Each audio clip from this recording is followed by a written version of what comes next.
So grades 4, now we are going to move to the second part of this lesson, which is rounding the quotient. Okay, so let's look at this example. I have 428 and I need to divide it by 6.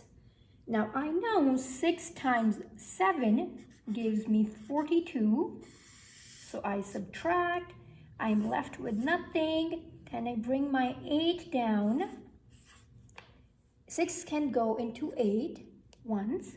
So I have my 1 here because 6 times 1 gives me 6. Now I'm left with 2. Now in the past, remember how if we had this, I would say my quotient is 71 and I would say my remainder is 2. However, we can continue the division process until, let's see if we keep on getting a remainder, okay? So let's see, you learned a few weeks ago that you add a 0, right? In our decimal column, so 10th, and I'm gonna bring this 0 down. Now it's become a 20, but before I move on, I need to remember to put my decimal right after my 1, okay? So now I know that I will be moving into tenths and hundredths and thousandths, okay? So now I have 20, so 6 times, what's the number? What can I get in 6 times table where it's close to 20 or a multiple that's close to 20 or is 20? And I know the only multiple that I can get that's close to 20 in 6 times table is 6 times 3, which gives me 18.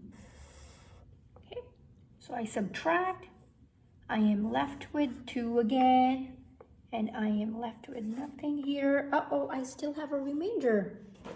So that means I need to add another 0 in the hundredths column. So again, I bring this 0 down. Again, I have 20. So 6 times 3, I know because I did it, is 18, right? And I am left with, again, same process, and I'm left with 2. Oh, I still have a remainder. Let's try putting a 0 in the thousandths column, and let's see if that makes any difference. I still know, so I'm gonna bring this 0 down, right?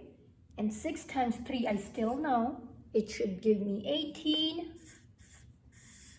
And it seems like nothing is going to change, and I will still have a remainder of 2 left.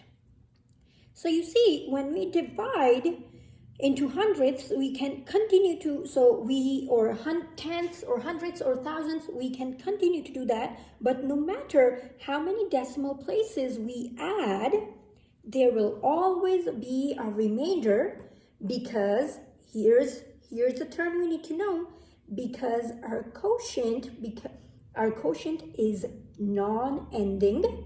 So our terms we need to remember is non-ending, so it will never end,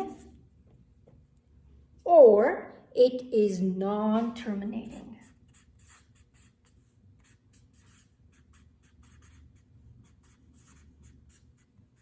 Okay, because look, our quotient keeps on going and going and going. We can add so many zeros. If you're at home and you really want to try this out, you can keep on adding zeros and we'll end up with the same remainder, okay? So because our quotient is non-ending or non-terminating, both of these mean it's going to our quotient will keep on going forever and ever and ever, okay? So now, because we know that our quotient is kind of being silly and we keep on getting the remainder, so therefore, now we know we need to round the quotient, right? Because we know that we cannot, I cannot say my answer would be 71.33333333. That'd be like way too many threes. So now I know that I just need to round the quotient to just 1 decimal place. So just my 1 decimal place, which means my answer or my quotient will be 71.3.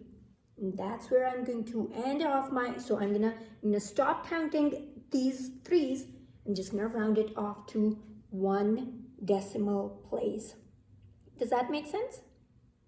Now let's look at another example.